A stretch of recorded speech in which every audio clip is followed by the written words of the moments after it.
राधे राधे, हरे कृष्णा। कैसे हो आप सभी लोग? आशा करती हूँ आप सभी परम मंगल में होगे, स्वस्थ होगे, अच्छे होगे।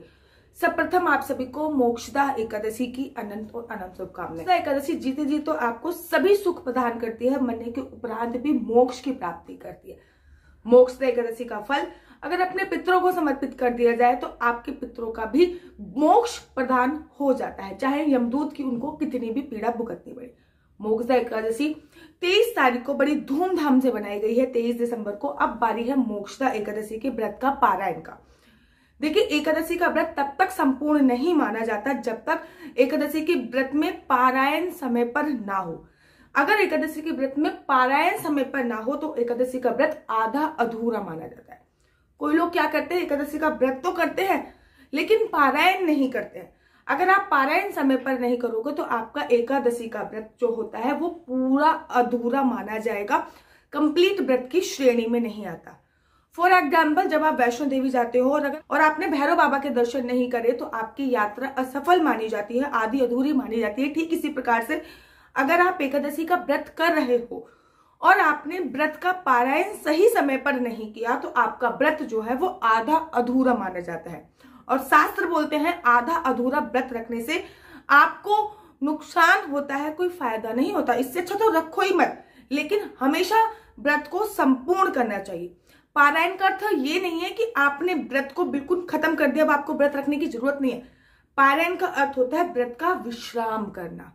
अगली जब एकादशी आएगी तब हम दोबारा से व्रत करेंगे, लेकिन इस समय पे हम व्रत को विश्राम कर रहे हैं। पारायण का अर्थ ये नहीं होता है कि आपने व्रत रखा और आपने पारायण कर दिया, अब आपको कोई भी व्रत रखने की आवश्यकता नहीं है। पारायण का ये अर्थ नहीं। पारायण का अर्थ है व्रत विश्राम करना।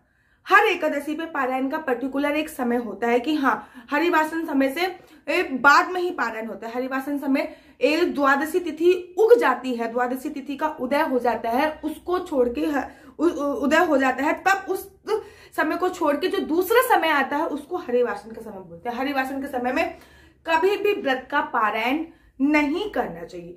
मोक्षदा एकादशी पे जो व्रत के पारायण का समय है वो व्रत के पारायण का समय है सुबह 7:10 से लेकर 9:45 तक। अब आप कहोगे दीदी एकादशी पर तो एकादशी के व्रत में द्वादशी पे पारायण करना चाहिए, लेकिन ये मोक्षदा एकादशी पे जब हम पारायण कर रहे हैं तो द्वादशी नहीं लग रही है। देखिए, जब मोक्षदा एकादशी पे जब हम पारायण कर रहे हैं तो द्वादशी हमें नहीं मिल रही है, हमको त्रयोदशी मिल रही है।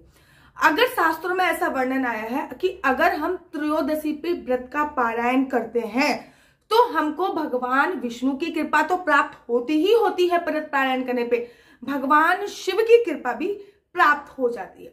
मोक्षदा एकादशी मोक्ष देने वाली है और मोक्ष देने का काम भगवान शिव से रिलेट होता है।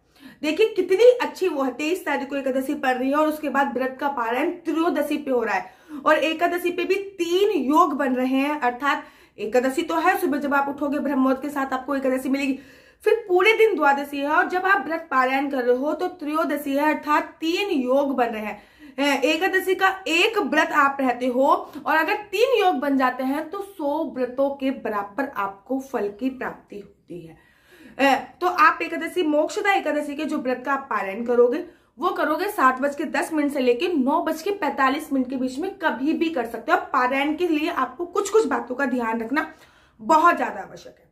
जैसे पारायण हमेशा समय पर करना चाहिए, जो मैंने आपको समय बताया ना तो उससे पहले करें ना इसके बाद में करें। इस बात का आपको ध्यान रखना है कि आपको 7:10 से लेकर 9:45 के बीच में ही व्रत का पारायण करना चाहिए।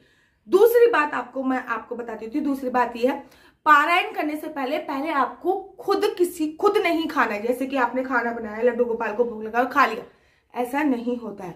पारायण करने से पहले आपको दूसरों को खिलाना है। आप किसी ब्राह्मण को घर पे बुला के खिला सकते हैं, आप किसी मंदिर में जाके खाना दान दे के आ सकते हैं, ब्राह्मण को दे के आ सकते हैं, आप गौ माता को खिला सकते हैं, आप पक्षियों को खिला सकते हैं।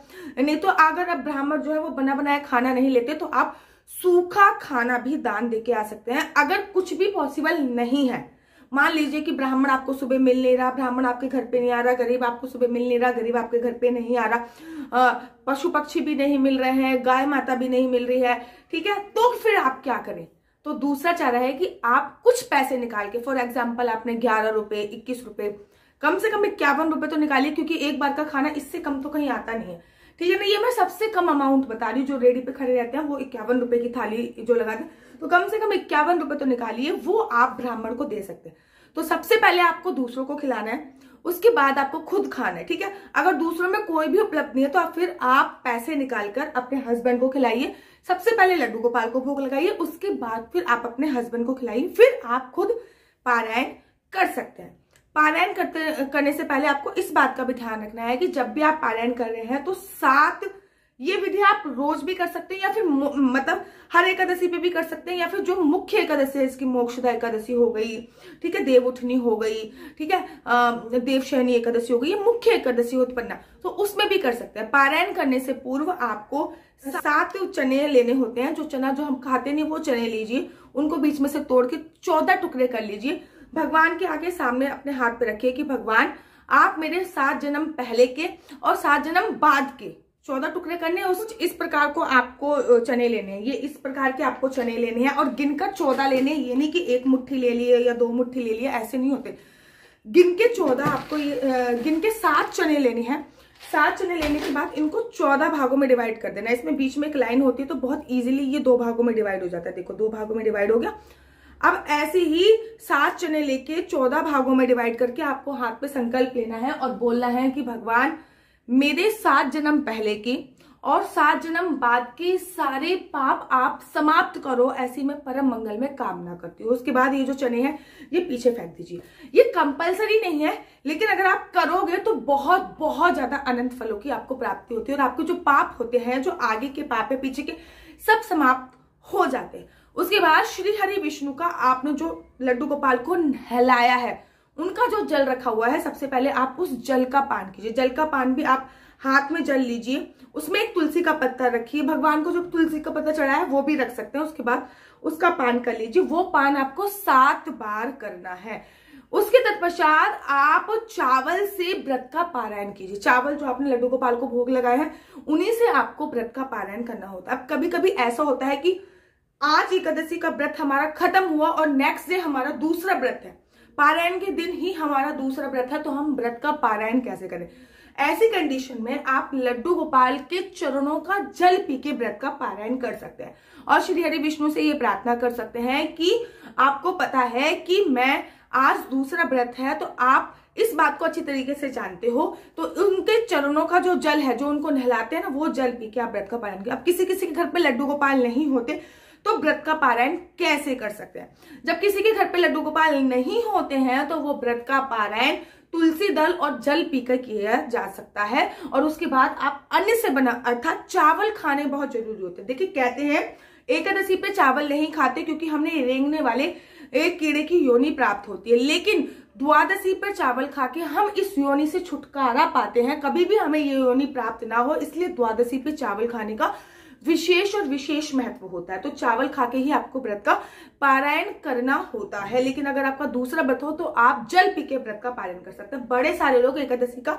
निर्जला व्रत भी रखते हैं। जो लोग एकादशी का निर्जला व्रत रखते हैं उनको इस बात का ध्यान रखना है कि आप लोगों को जल पी के और तुलसी दल खा के व्रत का पारायण करना है, ठीक है। अब आपने जो चने फेंके हैं, जो पीछे फेंके हैं आपने जो चने, अगर आप ये करते हो, ये कंपलसरी नहीं है, लेकिन अगर आप करोगे तो आपके लिए अच्छा है। दोबारा बोल रही हूँ, कंपलसरी नहीं है, लेकिन अगर आप करोगे तो आपके लिए बहुत सर्वोत्तम माना जाएगा।